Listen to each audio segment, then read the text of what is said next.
ప్రపంచ మార్గదర్శకుడైనటువంటి బాబాసాహెబ్ అంబేద్కర్ గారి యొక్క అర్ధాంగి రమాబాయి అంబేద్కర్ గారి యొక్క కార్యక్రమం నిర్వహిస్తున్నాం.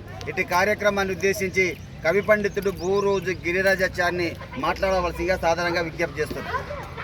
ఈరోజు మన అఖండ భారతదేశంలో భారత రాజ్యాంగ నిర్మాత మహనీయుడు ప్రపంచ మేధావి డాక్టర్ బాబాసాహెబ్ అంబేద్కర్ గారి సతీమణి రమాబాయి అంబేద్కర్ గారి వర్ధంతి కార్యక్రమాన్ని నిర్వహిస్తున్న ప్రియమిత్రులు రాజారాం ప్రకాష్ సార్ గారు, వనపర్తి SC/ST మెంటరింగ్ సభ్యుడు మిత్రుడు గంధం నాగరాజు గారు, రిటైర్డ్ సోల్జర్ రజక సంఘ నాయకుడు బండలయ్య గారు, వాల్మీకి సంఘ నాయకుడు మండ్ల దేవన్న నాయుడు గారు, ఇక్కడికి ఇచ్చేసిన అందరికీ దళిత సంఘ నాయకులకు అందరికీ స్వాగతం పలుకుతూ, రమాబాయి అంబేద్కర్ గారి చరిత్ర చెప్పాలంటే అందులో అంబేద్కర్ జీవితం ఉంటుంది.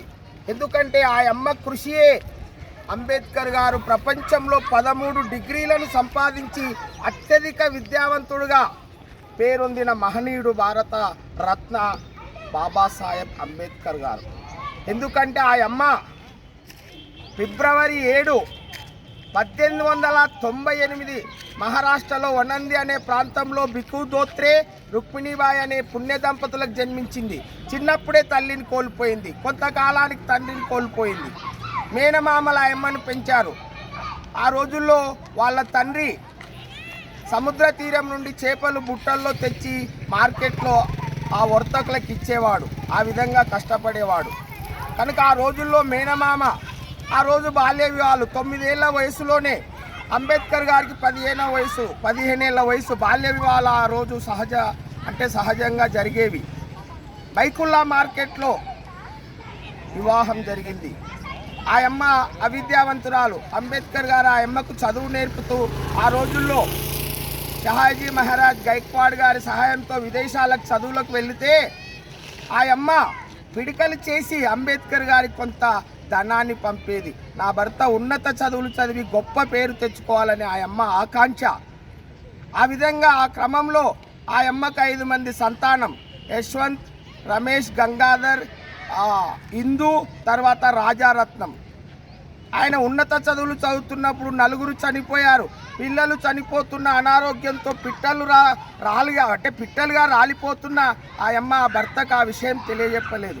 ఎందుకంటే నా భర్త ఈ కుటుంబ విషాదాన్ని విని విద్య ఎక్కడ ఆగిపోతుందని మనోనిబ్బరంతో పంటి బిగువుతో సంసారాన్ని నెట్టుకొచ్చిన మహనీయురాలు.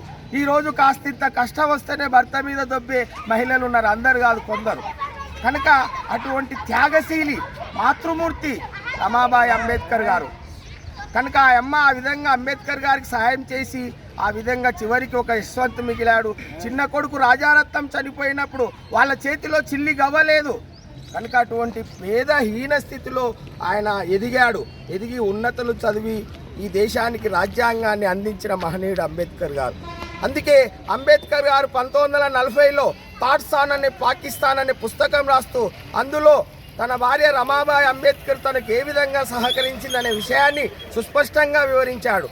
అటువంటి మహనీయుడు. ఆ అమ్మ చనిపోతే 1935లో చనిపోయింది. అంటే మే 27న అనారోగ్యంతో చనిపోతే అంబేద్కర్ గారు కొంత వైరాగ్యంలోకి కూడా వెళితే అందరూ చెప్తే అప్పుడే ఆయన హిందూ మతానికి హాని చేయకుండా వైరాగ్యంతో బౌద్ధ మతంలోకి వెళ్ళిన మహనీయుడు అంబేద్కర్ గారు. కనుక ఆ విధంగా రమాబాయి అంబేద్కర్ గారు లేకపోతే, ఆ విధంగా సహకరించకపోతే ఆయన ఉన్నత చదువులు చదవడం కష్టమయ్యేది, మనకు రాజ్యాంగం అందేది కష్టమయ్యేది. కనుక చరిత్ర ఆ అమ్మ యొక్క ఉన్నత విలువలను, ఆ అమ్మ యొక్క భర్త వెనుక ప్రతి భార్య విజయం ఉంటుంది అనేది ఆ విషయానికి ఈ అమ్మ చక్కగా సూటిగా ప్రతీకగా నిలుస్తుందని తెలియజేస్తూ ఆ అమ్మ యొక్క ఆశయాలను మహిళలు ఉనికిపుచ్చుకోవాలని తెలియజేస్తూ ముగిస్తున్నాను. జోహార్ రమాబాయి అంబేద్కర్ గారికి, జోహార్ రమాబాయి అంబేద్కర్ గారికి. కొనసాగిదా రమాబాయి అంబేద్కర్ ఆలోచన విధానాన్ని, కొనసాగిదా మహాత్మా జ్యోతిబాపుల ఆశయాలను, కొనసాగిదా బాబాసాహెబ్ అంబేద్కర్ ఆలోచన విధానాన్ని, కొనసాగిదా మహనీయుల ఆలోచన విధానాన్ని. జై భారత్, జై హింద్, జై భీమ్.